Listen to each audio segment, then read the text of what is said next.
ये है आज की आधुनिक अयोध्या। तो चलिए इसे गहराई से जानने की शुरुआत करते हैं। बस अड्डा। राम मंदिर से 7 किलोमीटर की दूरी पर 14 बीघा जमीन पर 219 करोड़ की लागत से लखनऊ हाईवे पर नया बस अड्डा बनकर तैयार है। Railway station. मंदिर से 1 किलोमीटर की दूरी पर 240 करोड़ रुपए में नया रेलवे स्टेशन डिजाइन किया गया है। भविष्य में अयोध्या से दिल्ली, मुंबई, चेन्नई, बेंगलोर, पुणे, कोलकाता, नागपुर, लखनऊ और जम्मू जैसे शहरों के लिए विशेष रेलगाड़ियां चलाई जाएंगी।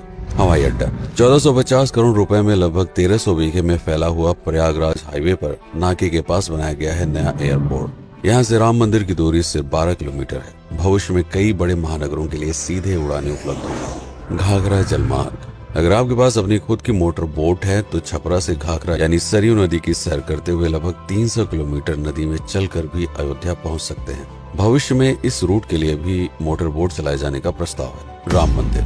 अयोध्या के राम मंदिर की कुल कीमत है 1800 करोड़। पूरी तरह बन जाने के बाद अयोध्या का मुख्य आकर्षण होगा। राजस्थान के मशहूर मकराना के पत्थरों से आकार लेते इस मंदिर की अनुमानित उम्र होगी लगभग 1000 साल। 22 जनवरी को पहली मंजिल का उद्घाटन होगा, जिसमें राम की बाल्यावस्था की मूर्ति रखी जाएगी। बाकी की 2 मंजिलों का कार्य चलता रहेगा। खजुराहो के मंदिरों की नागर शैली के आधार पर इसे तराशा जा रहा है। मंदिर का कुल क्षेत्रफल 156 एकड़ या 251 बीघा है।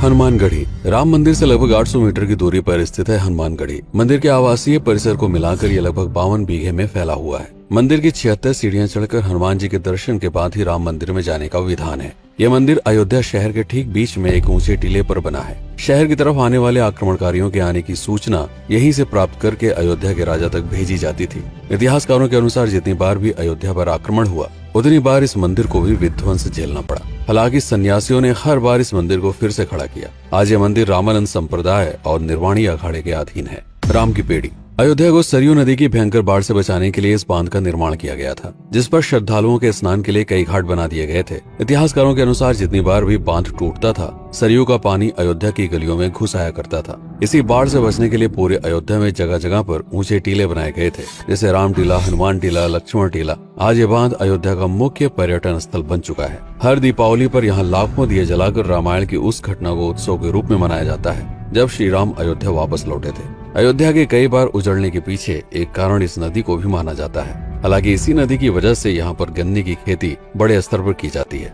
लता मंगेशकर चौराहा। नया घाट और बस स्टैंड के पास ही अयोध्या का मुख्य चौराहा 6.7 करोड़ रुपए में बनकर तैयार हुआ है। पद्मश्री से सम्मानित राम सुथार जी ने 2 माह के कठिन परिश्रम के बाद इस 40 फीट लंबी वीणा को आकार दिया। 14 टन की इस वीणा को लता जी के स्मृति चिन्ह के रूप में यहाँ पर लगाया गया है। इसीलिए इसका नाम नया घाट चौराहे से बदलकर लता मंगेशकर चौराहा कर दिया गया है। धर्मपथ। नया घाट से कुछ पहले सड़क के दोनों तरफ 30 फीट ऊंचे 40 सूर्य स्तंभ लगाए गए हैं, जिसे धर्मपथ का नाम दिया गया है, जो श्री राम के राजकुल सूर्यवंश का प्रतीक है।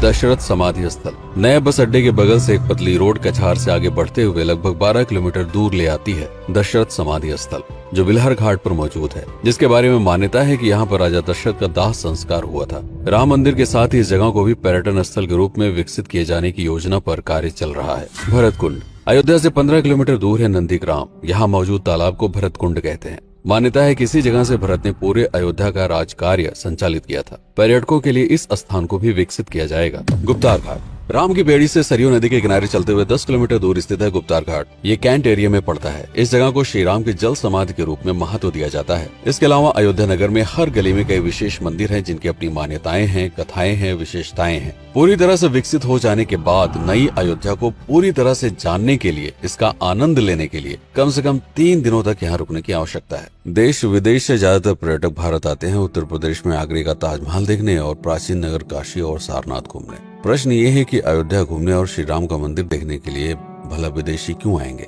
और इसका कारण है भारत में लिखी गई राम कथा की सबसे पहली और प्राचीन पुस्तक रामायण। भारत में रामायण के अलावा कंबोडिया में रीमकेर, थाईलैंड में रामकियन, जो कि वहाँ की राष्ट्रीय पुस्तक है, इंडोनेशिया में ककनिक, नेपाल में भानुभक्त रामायण जैसी पुस्तकों में वाल्मीकि की रामकथा से प्रेरणा लेकर इसे अपने अपने देश की संस्कृति के हिसाब से फिर से लिखा गया है। पात्रों के नाम, कुछ नई घटनाओं के अलावा मूल रामकथा सभी में एक जैसी है। इसके अलावा भारत में ही रामकथा को लेकर संस्कृत में 7 संस्करण, हिंदी में 3 संस्करण, गुजराती में 47, उड़िया में 14, तेलुगु में 5, कन्नड़ में 4 और अन्य भाषाओं में लगभग 17 संस्करण मौजूद हैं। इसके अलावा लिखे गए नाटक, कविताएं आदि को भी अगर मिला दिया जाए तो इस दुनिया में 300 से अधिक तरह से राम कथाएं बार बार लिखी गई हैं। इन सभी राम कथाओं पर कई विशेषज्ञों ने समय समय पर अध्ययन किया और अपने विचार दिए।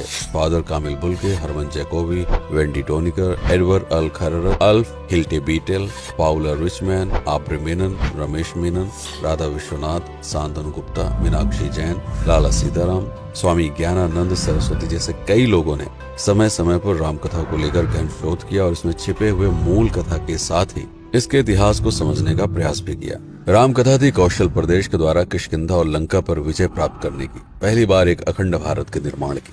रामायण महत्वपूर्ण इसलिए हो जाता है क्योंकि ये अखंड भारत युद्ध से अधिक व्यक्ति के आदर्शों, सूझबूझ, मित्रता जैसे गुणों से स्थापित हुआ। रामायण एक ऐसा डॉक्यूमेंट है जो ये समझाता है कि भारत पहली बार एक कैसे हुआ। इसलिए ये गाथा न तो कभी भुलाई जा सकती है और न ही कभी मिटाई जा सकती है। और आज की अयोध्या उसे अखंड भारत का एक प्रतीक है, अपनी संपन्नता के कारण जिसने समय समय पर बाहरी आक्रमणकारियों का भी सामना किया। अयोध्या की इसी संपन्नता ने यहाँ पर मुगलों को भी आकर्षित किया। महात्मा बुद्ध भी यहाँ पर रुके, सिखों के गुरु साहब भी आए और जैन धर्म के तीर्थंकर भी। सिर्फ आए ही नहीं बल्कि उनके अनुयायी यहीं पर बसते चले गए। अयोध्या कितनी बार बसी, कितनी बार उजड़ी, इसके बारे में बहुत अधिक प्रमाण उपलब्ध नहीं है। सूर्यवंश के पतन के साथ ही अयोध्या का भी पतन होता रहा। बीच में कई सौ सालों तक अयोध्या मानो विलुप्त सी हो गई। इसका कारण क्या था, इसका कोई प्रमाण नहीं है। अयोध्या को फिर से खोजकर उसे स्थापित करने में बार बार राजा विक्रमादित्य का नाम आता है, लेकिन विक्रमादित्य एक उपाधि है जिसे कई राजाओं को दिया गया था। तो ये कहना मुश्किल है कि किस कालखंड के कौन से राजा ने यह कार्य किया। कुछ विशेषज्ञों का मत है कि यह काम उज्जैन के राजा विक्रमादित्य ने किया होगा। नंदवंश, मौर्य वंश, शुंग वंश, गुप्त वंश आदि के साम्राज्य में भी अयोध्या का वर्णन प्राप्त होता है। सबसे बड़ा विध्वंस हुआ 1527 के आसपास बाबर के कार्यकाल में, जब राम मंदिर को ध्वस्त कर बाबरी मस्जिद स्थापित की गई। सन 1722 में बंगाल के नवाब अली वर्दी खान ने व्यापार के नजरिए से राम मंदिर से कुछ किलोमीटर की दूरी पर एक नया शहर बसाने की शुरुआत की।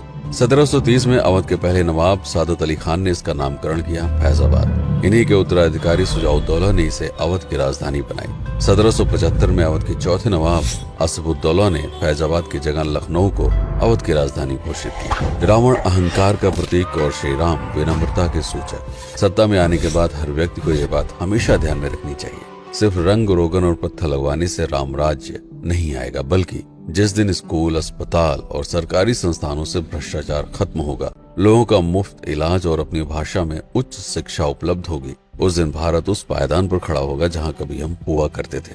रामायण अहंकार पर विनम्रता की विजय है। अयोध्या को अगर पर्यटन स्थल का केंद्र बनाना है तो इस आधार पर बसाना होगा, राम राज्य लाना होगा, राजनीति नहीं। यदि इस वीडियो में कोई त्रुटि हुई हो तो उसके लिए क्षमा करें। वीडियो पर समय बिताने के लिए आपका बहुत बहुत धन्यवाद। मैं हूं पी